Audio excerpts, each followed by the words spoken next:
where they say, I can do all things through Christ who strengthens me, meaning, I can rob a bank through Christ who strengthens me. Or I can buy a Ferrari through Christ who strengthens me, right? No, that doesn't say I can do all things. It doesn't mean all things that I want to do. It means through Christ. So it means I can do all things through Christ. Christ will never lead me into something that's harmful for me. Christ will never lead me into something that's not good and that is not beneficial. But if He has called me to do something, He's going to give me the strength to do it. He'll never ask you to do something without giving you the strength to do it. Come on! God is going to restore. And I'm not talking only physical. I'm talking about emotional well-being. I'm talking about spiritual alertness. I believe God's going to restore gifting to us. I believe God's going to restore faith to us. This is the season for us to take back what the enemy has stolen. But the key to that is to find our strength in Him, to find our courage in Him, because most people know exactly what they need to do. They don't have the courage to do it. Parents know that they need to discipline their children. They just don't have the courage to discipline their kids. People know they need to manage their finances correctly. They don't always have the courage to do that. People know that if God has given you a gift of praying for sick people, you know that you are called, but you sometimes don't have the courage to do it.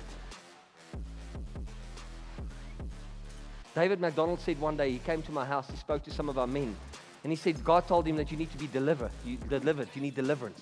He said, deliverance? I don't have demons. The Lord said to him, deliverance, you need to be delivered from yourself.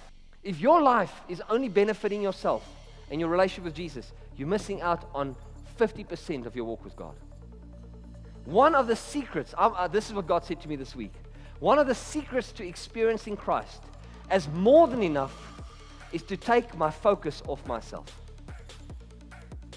I get sustained, I get refreshed when I am not focusing on myself, but when I'm focused on being a blessing. This is why I see so few people can walk by faith, because they're just worrying about themselves. It's only me, and what did I do wrong, and should I have said it better, and can I maybe pay that off, and can I maybe do this, and how can I look, and hey, what do you think of my jacket? Self-recommendation is no recommendation at all. When you're always talking about yourself, when people always tell me about what they've done, and how they've done, and how much they've given, and how much I'm like, okay. But when they talk about Jesus, I get attracted. I'm attracted to people that speak about Jesus. I've learned this. I've learned that the way to activate faith is to step out of the boat. Some of the way to take the first step is to give even when you don't have. To give encouragement even when you are discouraged. To give finances even when you have lack. To give prayer even when you need prayer. To give love even when you need love. To give forgiveness when you need forgiveness. That's faith, friends. And the purpose of a gift is to be given. So I've never heard someone say this. Watch this, watch this. If you have a gift, the best thing you can do with a gift is to give it. And you know how you grow a gift? The more you give it, the more it grows. So the enemy says to you, no, wait. You must just first have prayed. You must first fast. And you must first be holy, drink olive oil or something. And just,